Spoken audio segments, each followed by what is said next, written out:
Salawat dan salam semoga tercurahkan kepada Nabi Muhammad Sallallahu Alaihi Wasallam. Bapak-bapak yang Allah muliakan, sebelumnya saya mohon maaf di luar kekuasaan seorang manusia. Jadi rufi al-qalam an salasin, catatan amal itu atau catatan itu diangkat karena 3 hal. Salah satunya adalah yang tidur sampai bangun. Jadi jangankan ngisi pengajian, sholat aja kalau ketiduran itu dimaafkan oleh Allah Subhanahu wa Ta'ala. Jadi sehingga kan kalau ketiduran itu meninggalkan sholat, ketika bangun langsung sholat ya. Saya pun tadi baru bangun Pak masalahnya. Sehingga kalau sekarang kultum ya memang seperti sholat, ketika bangun langsung. Ya alhamdulillah sampai Pak tadi, tapi alasan saya kuat Pak, telat Pak, karena sampai ke rumah juga telat tadi, kemudian tertidur pasang alarm, tapi nggak tahu yang salah saya pasang alarmnya, nggak tahu yang saya terlalu lelap. Tapi saya tidak separah yang tidak datang lah gitu.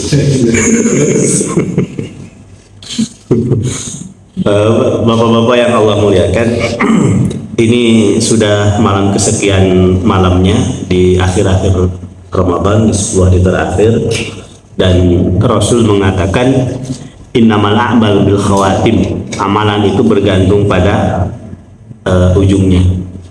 Jadi kualitas suatu amalan itu yang sangat dilihat itu adalah di akhir-akhirnya. Memang dilihat pasti dari awal sampai akhir, tapi yang paling disorot itu adalah akhirnya. Sebetulnya ini pun merupakan kasih sayang Allah. Kalau sekiranya di awal-awal masih ada yang kurang, maka bisa disempurnakan di akhir-akhirnya. Nah, beruntung yang Allah karuniakan keringanan keistiqomahan untuk bisa istiqomah sampai akhir Ramadan, karena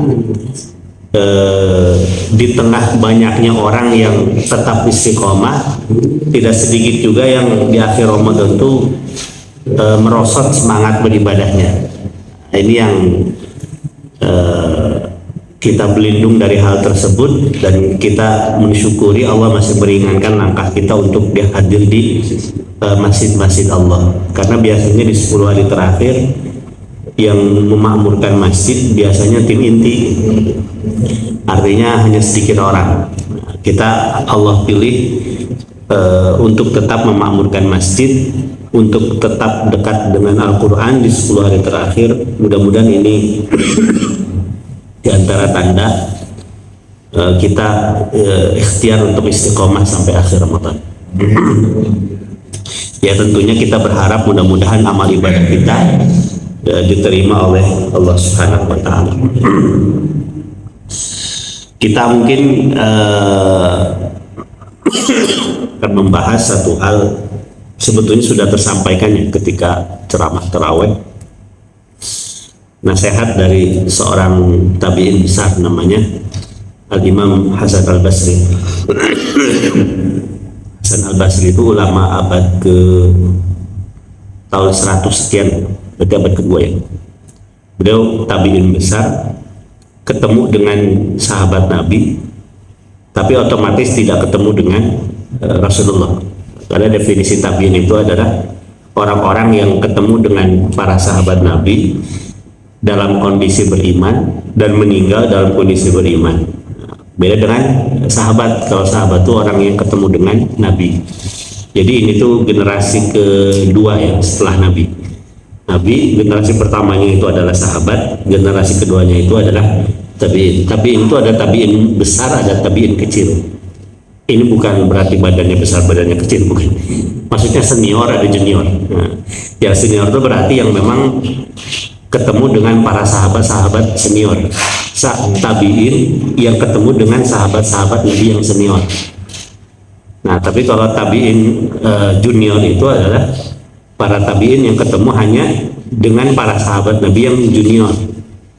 Ya, sahabat Nabi junior itu berarti sahabat Nabi yang ketemu dengan Rasul usianya masih pada belia. Nah, beliau tuh memberikan 4 nasihat kepada muridnya. Ya bunayya, khudh hadhil bitaqah fahiya a'zam min alfi kitabin. Ya. Wahai anakku, wahai muridku, maksudnya kata beliau ya, ambillah 4 perkara ini, ambillah lembaran ini yang di dalamnya ada perkara yang besar, yang mana itu lebih utama daripada kandungan yang terdapat dalam 1000 kitab. Yang pertama kata beliau, la taghtar bikasratil ibadah, jangan tertipu dengan banyaknya ibadah. Artinya di antara tipuan setan itu adalah memberikan keterpukauan kepada ahli ibadah atas ibadah yang sudah dilakukan.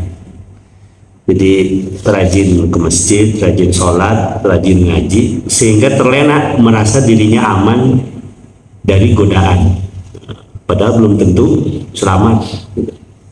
Ketika ruh masih dikandung badan, maka potensi untuk tersesat itu selalu ada.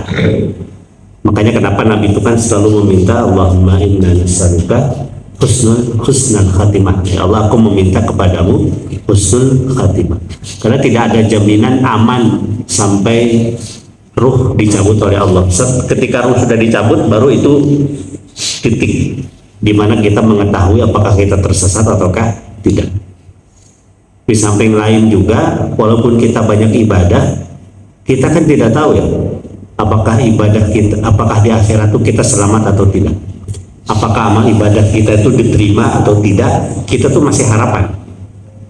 Ibadah yang kita lakukan, sholat yang kita lakukan, ngaji yang kita lakukan, apapun kebaikan yang kita lakukan, itu kan baru sebatas harapan ya, itu diterima oleh Allah. Tapi kan hakikatnya kita nggak tahu. Kita hanya menjalankan tuntunan yang diajarkan Rasul. Kalau ibadah itu caranya gini, hal yang membatalkan adalah A, B, C, dan kita laksanakan rambu-rambu itu. Tapi hakikatnya kan Allah yang tahu amal ibadah itu kita diterima atau tidak. Sehingga ada seorang ulama mengatakan, jangan pernah merasa lebih ketika berjumpa dengan orang Islam siapapun dia. Bahkan ketika kita berjumpa dengan orang Islam, dia sedang melakukan maksiat, kita pun jangan merasa lebih baik dari dia. Boleh jadi sebetulnya dia itu orang soleh, tapi pas kita ketemu, pas kebetulan dia lagi maksiat. Manusia mana yang tidak melakukan maksiat? Dan boleh jadi di belakang kita, setelah dia melakukan maksiat, dia itu ada penyesalan yang sangat tinggi. Yang namanya penyesalan setelah maksiat kan justru malah keistimewaan. Jadi jangan merasa bangga dulu dengan banyak ibadah. Boleh jadi ya naudzubillah ya, kita tidak tahu akhir hidup kita seperti apa, dan boleh jadi orang yang kita anggap rendah, ibadahnya kurang, boleh jadi dia yang selamat. Nah, tapi mudah-mudahan insya Allah kita selamat semua. Kan kita tuh kan upayakan ikhtiar ya, kita selamat. Yang penting tuh di akhirnya, walaupun terlambat, yang penting kan akhirnya datang juga gitu.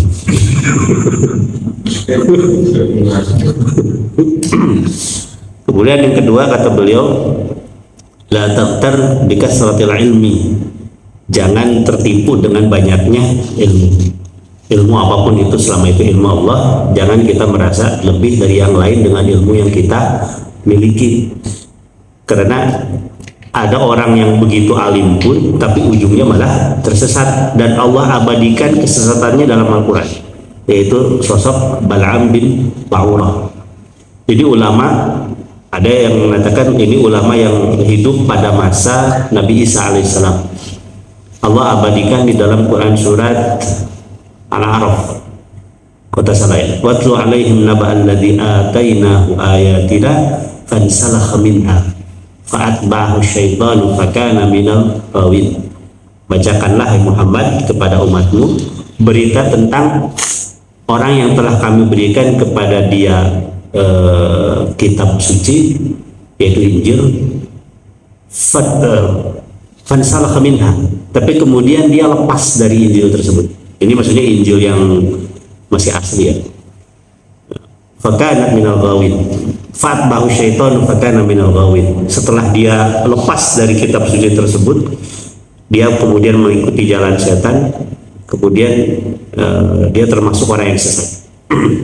Nah, ini Balaam itu dulunya ulama Bani Israel.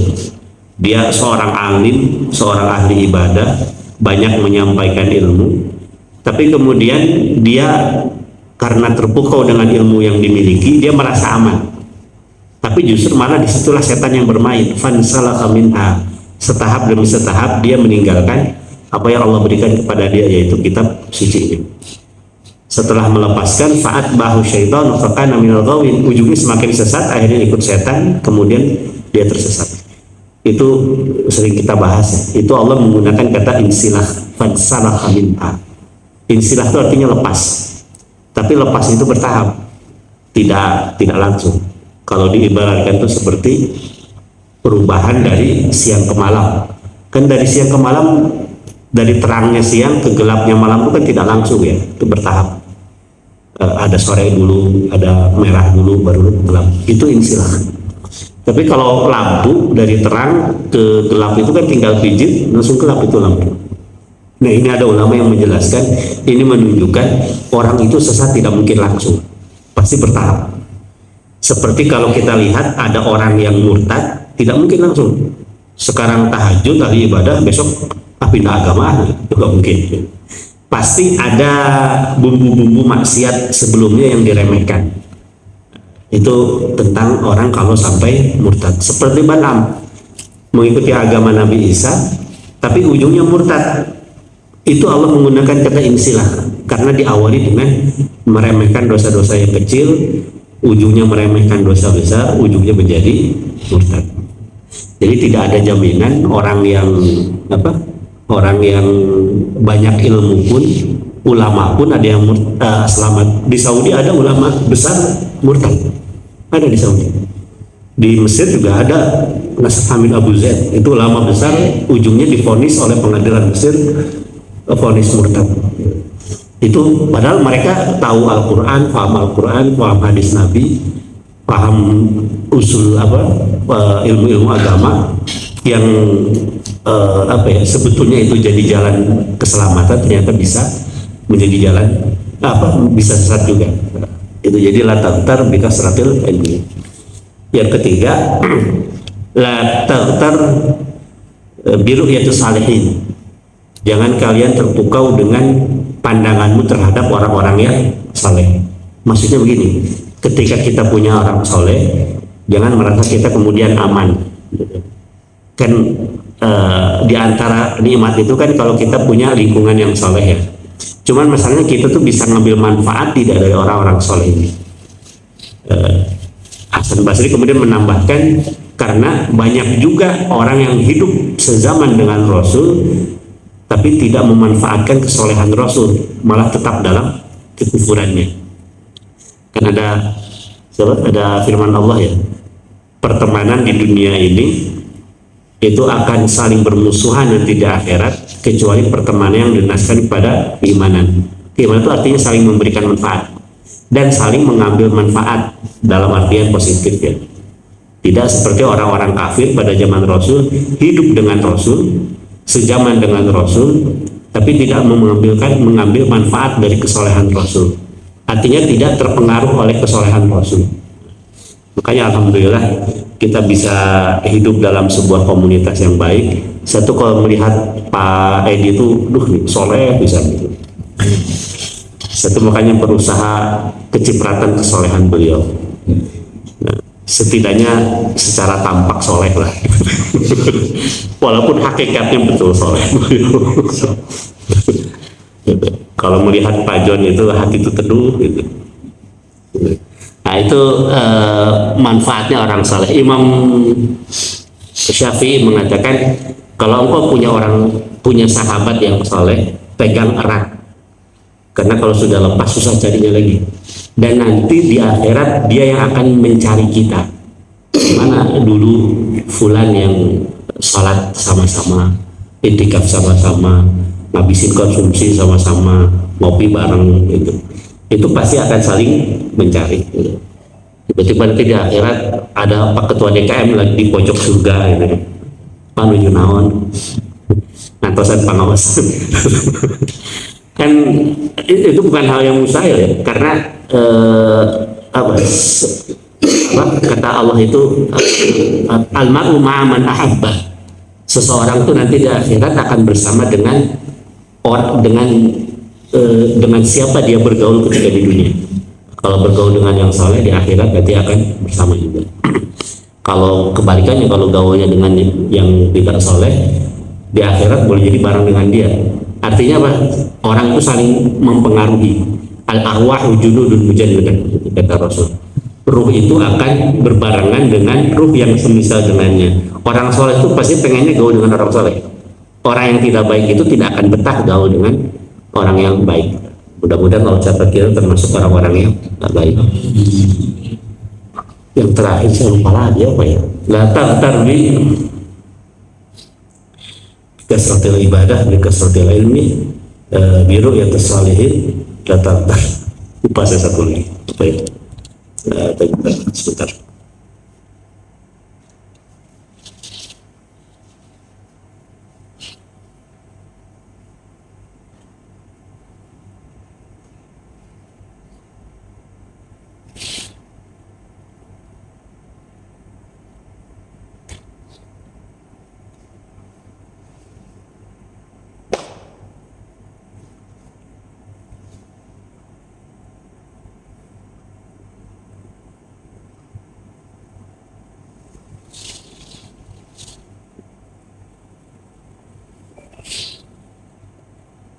Nah,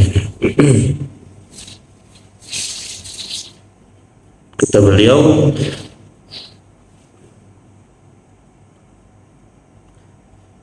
la taghtar bi makanin saleh.